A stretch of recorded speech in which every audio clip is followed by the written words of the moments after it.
Hello kids, welcome back. I'm Vandana and we are learning SST of class 5. Today we are going to start the chapter number 11 and the name of the chapter is Growing Knowledge. Human is above all animals as he has intelligence. तो compare किया जाए जो God ने बनाई है इतनी सारी चीजें इतने सारे लिविंग बींग्स उसमें से ह्यूमन जो है उसे सबसे टॉप मोस्ट कंसिडर किया जाता है क्योंकि ह्यूमंस में ब्रेन है and they have intelligence. His intelligence made him to do many revolutionary things that other creatures cannot do. So ये जो इंटेलिजेंस है इसकी वजह से ह्यूमंस ने बहुत सारे चीजें किए हैं, बहुत सारे रेवोल्यूशनरी थिंग्स किए हैं जो दूसरे एनिमल्स या लिविंग बींग्स नहीं कर सकते. His knowledge and intellect proved a boon to human. So humans का ये जो नॉलेज है या जो इंटेलेक्ट है इसने क्या किया ह्यूमंस को आगे ही बढ़ाया है. He made development on the basis of his wisdom. इन्होंने क्या किया डेवलपमेंट किया, हर चीजों को डेवलप किया अपने विजडम के बेसिस पे, उसके बलबूते. The discovery of writing, counting, numbers and printing has contributed greatly to human progress. So ये जो राइटिंग का कॉन्सेप्ट है या जो काउंटिंग है या जो नंबर्स हैं या प्रिंटिंग है इन सब चीजों को किसने प्रोग्रेस किया है? ह्यूमन ने प्रोग्रेस किया है. जैसे केव पेंटिंग, यहीं से पेंटिंग की स्टार्ट हुई, केव आर्ट की स्टार्ट हुई. Next is this is a script जिसमें जो है चीजों को लिखा गया है, ड्रॉ किया गया है, समझाया गया है. Brahmi script is also here जिसमें ब्राह्मी लैंग्वेज को यूज किया गया है. So these are the different developments. ऐसे ही ह्यूमन का डेवलपमेंट शुरू हुआ, वो आगे बढ़ते चले गए. Now let's learn about the story of writing. A system of human communication using visual symbol or signs is called writing. So ये जो सिस्टम है ह्यूमन कम्युनिकेशन का, इसमें विजुअल सिंबल्स को यूज किया जाता है या फिर साइंस को यूज किया जाता है and this is called writing.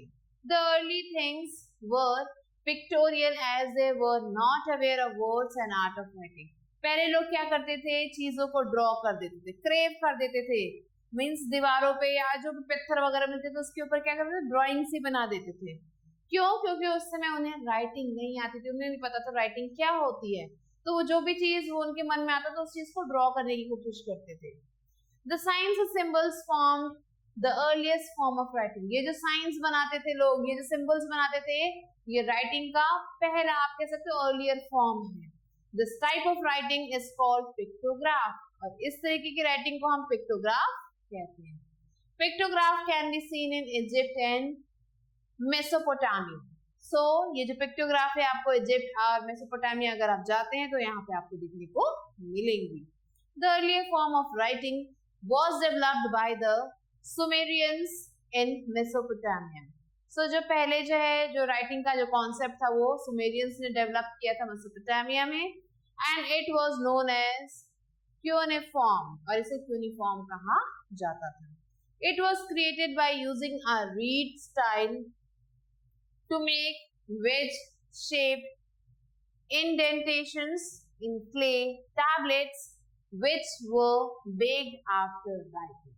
तो ये जो है कैसे क्रिएट किया जाता था, इसमें जो है रीड स्टाइल जो है क्रिएट किया जाता था जिसमें बहुत सारे वेजेस यूज किए जाते थे, वेजेस शेप बनाए जाते थे क्ले के टैबलेट्स में और उन क्ले टैबलेट्स को बाद में जो है बेक किया जाता था. Even today There are some scripts which are pictographic. आज के टाइम में भी कुछ ऐसे pictographic scripts आपको देखने को मिलेंगे, like the Chinese and Korean. In them, a character word quite resembles the object it means to say. तो इन जगहों पे क्या होता था, इन लैंग्वेजेस आप कह सकते हो, इनमें क्या होता था, जो कैरेक्टर था या जो वर्ड था वो जो ऑब्जेक्ट है उससे एकदम मिलता जुलता था. मीन्स टू से दो the character have been modified to great extent. तो इससे क्या होता था, वो जो कैरेक्टर था उसे काफी एक्सटेंट तक आप कह सकते हो मॉडिफाई किया जाता था, आगे आप कह सकते हो बढ़ाया जाता था. Some scripts mix pictures and symbols. कुछ स्क्रिप्ट्स क्या करते थे, कुछ सिंबल्स और पिक्चर्स को मिक्स करके लिखे जाते थे. आप देख सकते हो जैसे यहाँ पे लाइक इन इजिप्ट, जैसा कि इजिप्ट में होता था. This script is called hieroglyphics meaning sacred writing, जिसका मीनिंग है सेक्रेड राइटिंग. तो आप देख सकते हो अलग अलग तरीके के पिक्चर्स भी हैं, सिंबल्स भी हैं, इन सब को यूज करके इस राइटिंग को कंप्लीट किया गया है. A script was developed by the Indus Valley civilization also. अब इंडस वैली सिविलाइजेशन ने भी एक स्क्रिप्ट को डेवलप किया था. It mainly consisted of animals and human figures. और इसमें क्या था, एनिमल्स की पिक्चर या ह्यूमंस की पिक्चर बनी हुई थी. Along with some letters and symbols. कुछ लेटर्स और सिंबल्स को भी इसमें यूज किया गया था. Here you can see the picture. Animal की पिक्चर बनाई गई है, लेटर्स और सिंबल्स को यूज किया गया है. This script has not been deciphered as yet. तो ये जो स्क्रिप्ट है इसे आज तक भी डिकोड नहीं किया जा सका है. इन India the ancient Brahmi script must have evolved from the earlier forms of writing. So India में ये जो ब्राह्मी स्क्रिप्ट है इसे जो है दूसरे जो पुराने फॉर्म्स से राइटिंग से आप कह सकते हो उनसे लिया गया था. The Indian scripts are based on sounds. ये जो इंडियन स्क्रिप्ट्स है ये साउंड पे बेसिस है, साउंड बेस्ड है. And some of the scripts used in India at present are Devanagari, Arabic and Roman. अभी इंडिया में कुछ स्क्रिप्ट्स जो यूज किए जा रहे हैं वो है Devanagari, Arabic and Roman. Sanskrit, Hindi, Marathi and Nepali languages are written in Devanagari script. So, ये जो लैंग्वेजेस है इन्हें देवनागरी स्क्रिप्ट में ही लिखा जाता है. Urdu is written in the Arabic script और उर्दू को अरेबिक स्क्रिप्ट में लिखा जाता है. While English is written in Roman script और इंग्लिश को रोमन स्क्रिप्ट में लिखते हैं. In India the oldest script was in use more than 5,000 years ago. तो इंडिया में जो सबसे पुराना स्क्रिप्ट है उसे 5000 साल पहले यूज किया जाता था. सो ये you can see the pictures of seal of Indus valley civilisation. Next is Harappan script, Devanagari script and Arabic script. तो अब देखो कैसे इन चीजों से चीजें एवॉल्व होती गई और आगे बढ़ती चली गई. The story of numbers. अब नंबर्स की स्टोरी पढ़ेंगे, नंबर्स कैसे आए, इवॉल्व कैसे हुए. So a number is an idea that is used for referring to an amount of a thing. So number क्या है, एक आइडिया है जिससे हम क्या बताते हैं, किसी भी चीज का एक पर्टिकुलर अमाउंट बताते हैं. Early man started to keep one pebble और ट्विग फॉर ईच एनिमल. पहले लोग क्या करते थे, एक पेबल मीन्स एक छोटा पत्थर या फिर एक ट्विग मीन्स लकड़ी का टुकड़ा रखते थे एक एनिमल को काउंट, हर एनिमल के लिए एक एक इनमें से चीजें रखते थे. If he had more than one type of animal or thing he kept different things. अगर उसके पास एक एनिमल की कई सारी अलग अलग वैरायटीज हैं या फिर अलग अलग तरीके के एनिमल्स थे तो उनको उनकी गिनती रखने के लिए, उनकी काउंटिंग रखने के लिए वो अलग अलग चीजों को यूज किया करते थे. For example a pebble for a goat and a twig for a cow.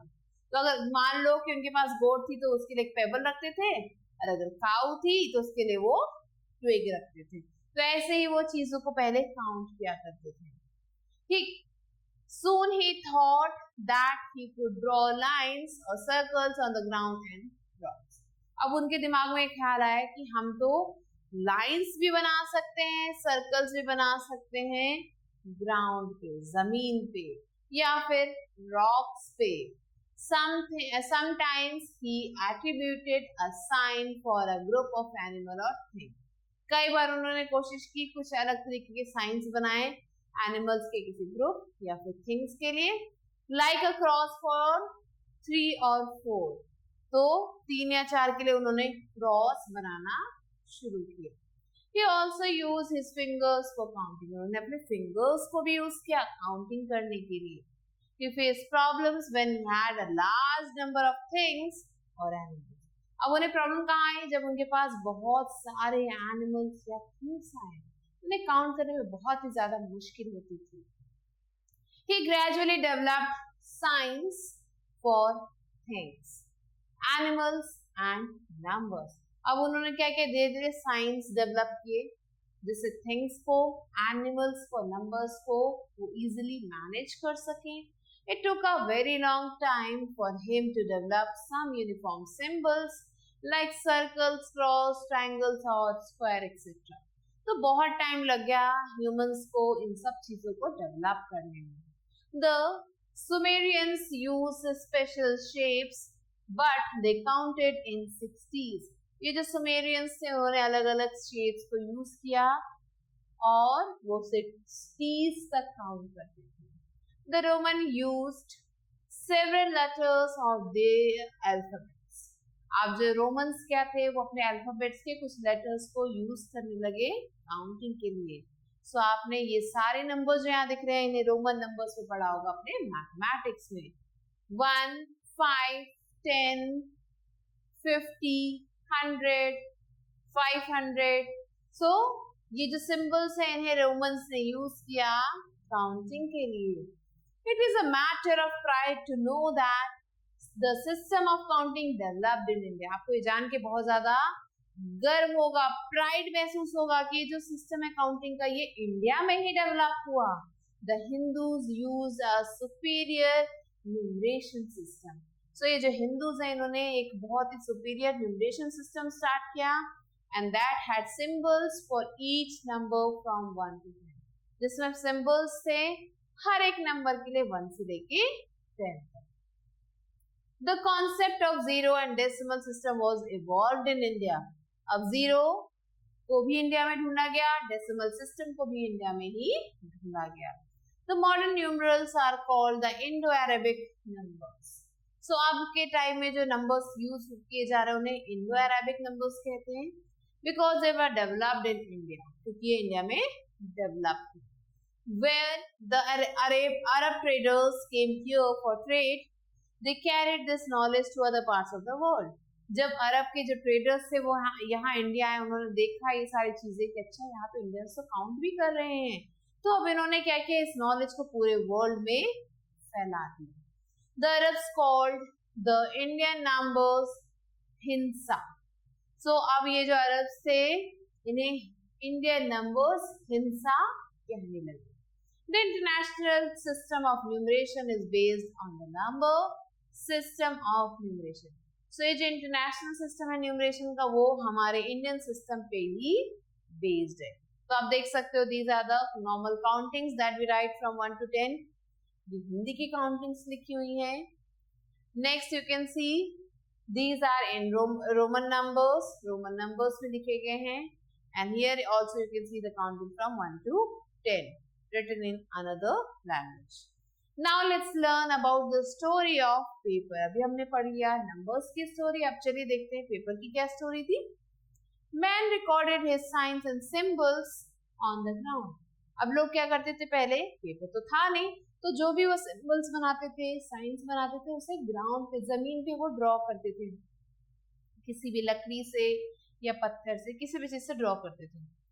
Tree पे ड्रॉ करते थे, ट्री के जो स्टेम्स थे वहां पे, बार्क पे, केव के वॉल्स पे ड्रॉ करते थे, और स्किन ऑफ बिर्च लीव्स जो है उसकी जो स्किन पे ड्रॉ करते थे, क्ले पे ड्रॉ करते थे और कॉपर की प्लेट्स पे ड्रॉ करते थे. तो लोग पहले जो है ऐसे ही चीजों को रिकॉर्ड करते थे, लिखा करते थे. The Egyptians were the first to make paper.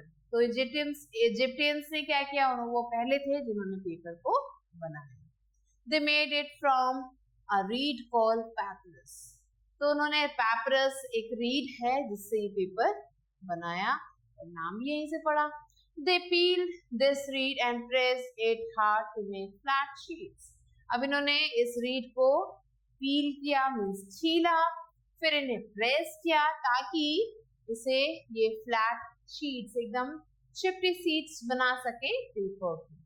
This paper could not be folded. अब इस पेपर को फोल्ड नहीं किया, सबसे बड़ा ड्रॉबैक ये था.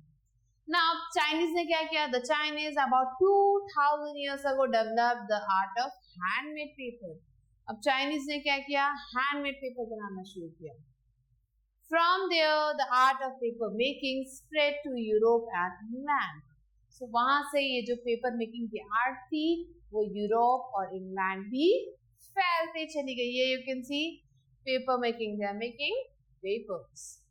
Now today modern machines are used to manufacture paper. Paper manufacture करने के लिए आजकल क्या है? मॉडर्न मशीन्स आ गई, उनको यूज किया जाता है. The paper mills use wood pulp. जो पेपर मिल्स हैं वो क्या करती हैं? वुड का जो पल्प है उसे यूज करते हैं, क्ले को यूज करते हैं या दूसरी चीजों को यूज करते हैं पेपर को मैन्युफैक्चर करने के लिए अलग अलग तरीके से. Now let's learn about the art of printing. अब पेपर भी बन गया, अब प्रिंट करना कैसे हुआ वो पढ़ते हैं. When paper came to be developed and more people wanted copies of a book, there was no way but a copy book by hand, which took much time. तो क्या हुआ? पेपर तो डेवलप हो चुका था, अब लोगों को क्या चाहिए था? उसमें जो है लिखने लगे लोग. अब चलो एक बुक में तो लिख दिया, अब दूसरे इंसान को भी वो बुक चाहिए, दूसरी जगह पे भी वही बुक चाहिए. तो क्या होता था? उस बुक की कॉपी चाहिए थी लोगों को. अब एक बुक लिखी गई, उसे दोबारा लिखना बड़ा मुश्किल था, तो कोई और तरीका नहीं था उस बुक को हाथ से लिखने का, जिसमें लगता था बहुत ज्यादा time. These people were called copywriters. और ऐसे लोग कौन हैं? ऐसे लोगों को copywriters कहा जाता है. ये क्या करते हैं? एक बुक की कॉपी करते हैं, उसमें चीजों को कॉपी करते हैं और दूसरे को दे देते हैं. So the copywriters were often committed errors in copying. अब ये copywriters क्या करते थे? जिसने बुक लिखी है उसकी बुक को कॉपी करने में बड़ी गलतियां करते थे, बहुत सारे मिस्टेक्स करते थे. So different copies of a book had variation in writing. तो अब क्या होता था कि एक ही बुक के बहुत सारे कॉपीराइटर्स हैं, वो अपने अपने तरीके से उसमें थोड़ा बहुत फेर बदल कर देते, चेंजेस कर देते, जिसकी वजह से जो राइटिंग थी वो चेंज हो जाती थी. मीन्स जो कंटेंट था वो चेंज हो जाता था.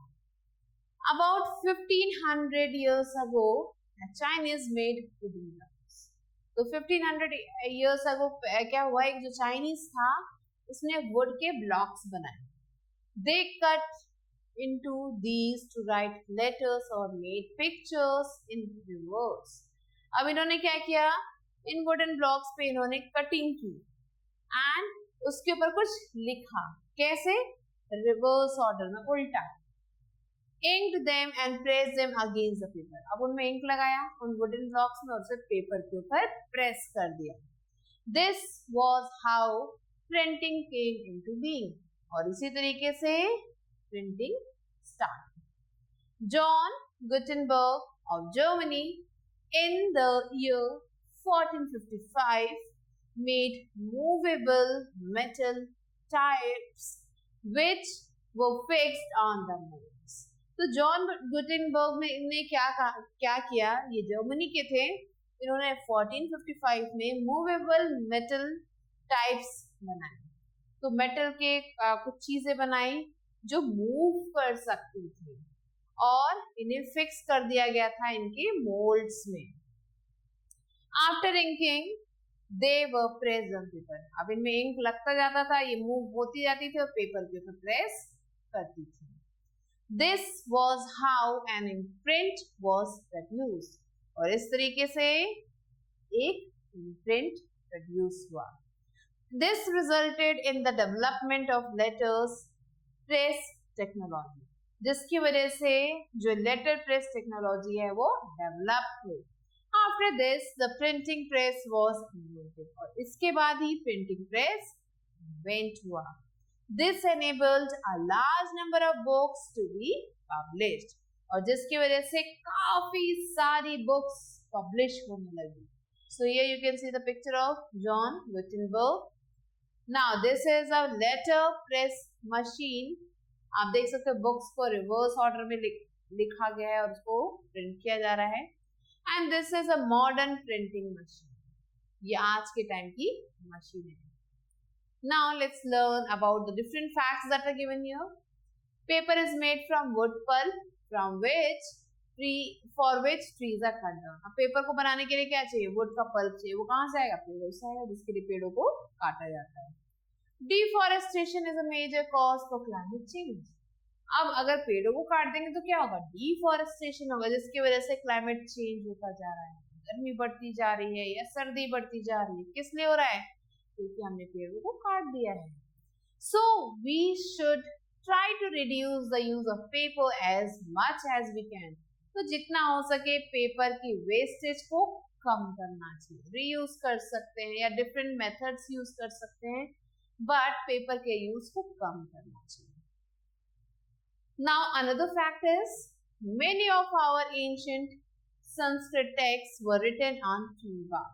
हमारे जो बहुत सारे जो एंशियंट जो पुराने संस्कृत के जो टेक्स्ट है उन्हें पेड़ों पे पेड़ की तने पे लिखा जाता था. Which have survived today. और आज तक वो वैसे के वैसे ही आपको उन पेड़ के तनों पे मिलेंगे. In the beginning of the printing press, it took a long time to produce a few books.